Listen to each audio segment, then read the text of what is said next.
I can testify I've never, ever been a spy. I've never worked with the enemy. All I've ever done in my life. In about 1974, we went into detention, and you with us in detention. When it was difficult, you wrote to the special branch that we put communist ideas in your head. The special branch rewarded you as they always reward their victims, and they sent you home. And we headed to Robben Island.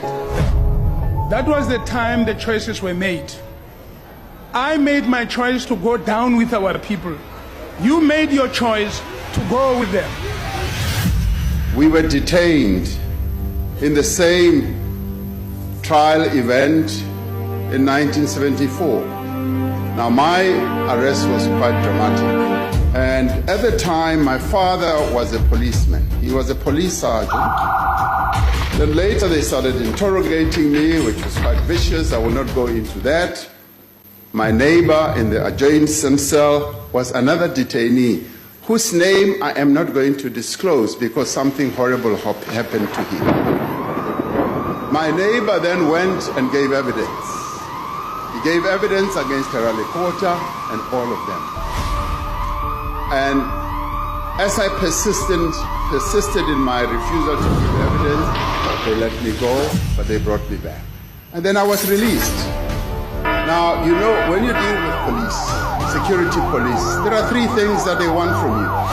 It's either you cooperate with them, you give evidence against your comrades, or you become an askari and go and kill your comrades, or you become a paid. I reminded him that, you know, when we were invited by Steve Biko to go and fight for freedom, to make sure that our people have a better future, you were at university with me. We went together to join this thing. But when we got arrested and the police had us in Pretoria prison, you wrote a statement to the police to say that I put communist ideas in your head. You really sold me down the thing. And I went to jail alone, and you went back. The allegations that you made against President Cyril Ramaphosa, that he stringently denies, it's fair to also say, did that relate to that case, or because you suggested that under interrogation he quote sold you out? Can you help us situate where that happened in history?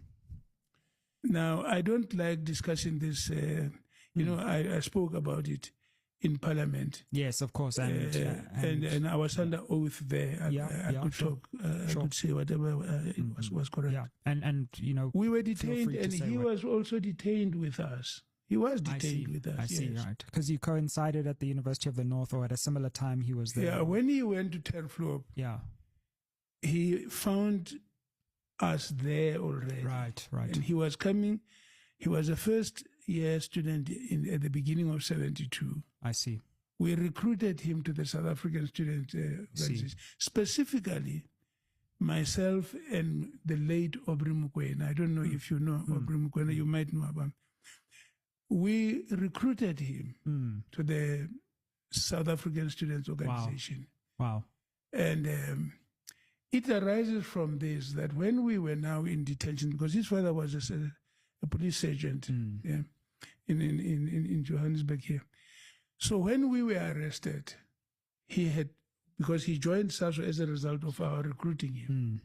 So when we were at the University of the North, and when we got arrested, and he got detained because I think some people must have mentioned that he was also a member of the South African Students Organization. I see. And he was involved in the SASO branch there. Okay. Now, when we were in detention, but because, you know, we really got assaulted by the police. Sure. So, you know, you had people made statements and all of that. When we were ultimately charged, he was not charged. When the trial ran, and when it was finished, well, I must be a little bit more systematic. First of all, I said we were 13 when we were first charged. Now, and then, as I said, 4 of the accused persons were released at the end of the state case. Right. Now, I'm not sure whether he was released after when the state case closed or what, but when that happened and it was now decided the 9 of us are the people that really our advocates encouraged us to ask for the statements of all the people that we were detained with. Right. So the other 4 as well. No, the other 4 had already been defending themselves. I see. Because the state case is when the state says it's evidence against the accused. Sure. But at the end of that, there was no sufficient evidence for these 4. That's why they were released. Right. Now... Sorry, so just to clarify, was President Ramaphosa one of the remaining 9? No, he was not detained. He was not charged with us. He was simply one of the detainees. He remained with the detainees. I see. And when the state case ended, all the detainees then were released. I see. The advocates then said to us, well, you are now entitled to ask for the statements of all the guys with whom you were detained. Okay, yeah. Because it may well be that they may have said things in their statements that implicated you. Which will help you. No. Oh, right. Which will help you to defend your case. Sure. And so that's how it went. I remember very well that the Attorney General of the Transvaal at the time was a certain Mr. John Rees. We then asked for the statements of all these people that had been detained with us, amongst which, naturally, we also got Mr. Ramaphosa's statement, what he had made to the police. Now, so we had to read through them and so on. It is in that statement that I read that he told the police that he was a very good boy, Christian boy, and that I had put communist ideas in his head. And because the advocates kept asking me before this, but why are you accused number 3? There must be something you have done which led to this thing. But I couldn't explain really how I can. So now, when we saw his statement, because we're reading these statements, all of us, so I saw, he says that now I put communist ideas in his head. That's what he wrote to the special branch. Now, so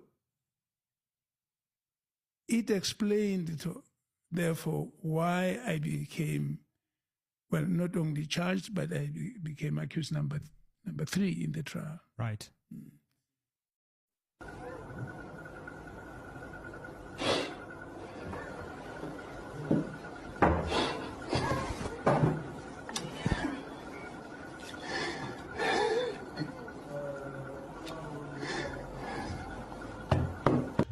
I was looking, into this video where Terralikota, the footage, where Terralikota was accusing Cyril Ramaphosa of being a spy, And I must say this, I believe Terralikota, when he said Cyril Ramaphosa was a spy and he betrayed them, because apartheid government, they will not let you go, Baba, mahala, hali, for free. They tortured you. It's either you cooperated, self-incriminated, you gave them names or confirmed names of your own comrades, you turned spy or askari, but you had to give them something before they could leave you. So Cyril Ramaphosa nje yena uthi they let him go free mahala. Complete into njalo. That's why a yellow dog union was created for him. You know, he became those people who were exempted. There were people back in the days who lived in white areas long before Group Areas Act was abolished. People who were exempted from apartheid laws, who were sponsored by Abo Penhema, Abo Maponya, Abo Cyril, some soccer bosses who never lived in Soweto, you know, Abo ma 70s. I believe Uteral God, even the great Robert Sobukwe, I admire him. He self-incriminated, if you were to call it that way. He said, yes, I'm here. I wanted total destruction of a colonial rule. That's why Robert Sobukwe is the only political prisoner at the time in Robben Island. You know, Nababanye ama human rights activists. You know, so I believe Ulikota, Cyril Ramaphosa, he'll be the first to walk out in jail. Stephen Biko was killed. Many, they fell from buildings, 11th floor. They fell from John Foster, you know, top floors, you know. Same as Bulelani Ncuka. Bulelani Ncuka, for me, you'll have to give me 100 million and convince me on top of that, which was not a spy.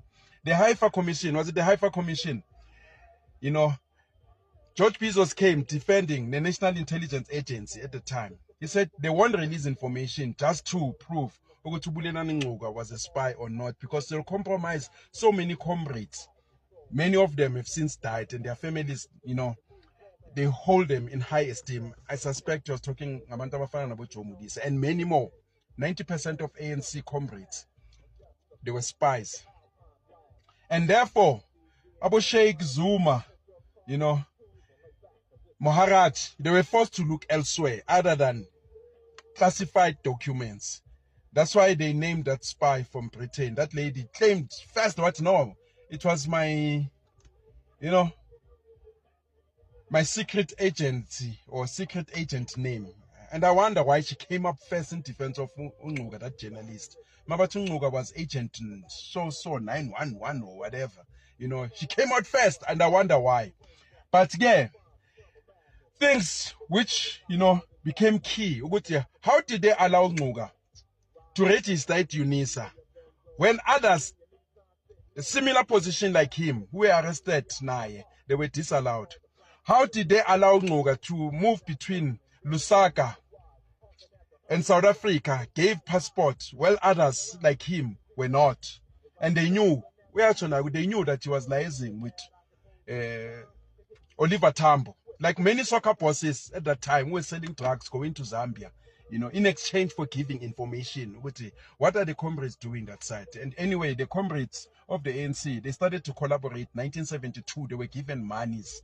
Maybe before that, by Abo Penhema, the Pretoria regime was funding them in exile, while they were saying, you know, we are not collaborating. You know, Bona, they were collaborating. Even Mandela in jail was collaborating. And came an issue with where did Ncuka, or where was he kept? Where was he detained? It's not even clear. That's why at the end, the commission said they cannot find information to say that Bulelani Ncuka was a spy or was not a spy. Maybe it's in court. Absolution from instance. Something like that. They said Bulelani Ncuka was probably not a spy, which means that there is a probability that he was a spy. The court said he was probably not a spy. They did not say he was not a spy. So people saying, you know, they cleared him. They did not clear him. The court could not find conclusive evidence which he was a spy or not a spy, because the National Intelligence refused to release certain documents. And some documents of many comrades, they were banned on the eve of Codesa. They were banned, you know. That's why these comrades, they collaborated in about Geneva Conventions. That's why, you know, they scrapped, you know, their plan. ANC Pella was pro-nationalization, was more socialist. That's why when they came in, they had to change, because they got them by their balls. They got them by the balls. These guys. So they were spies. So I believe Terralikota. Tingahambi.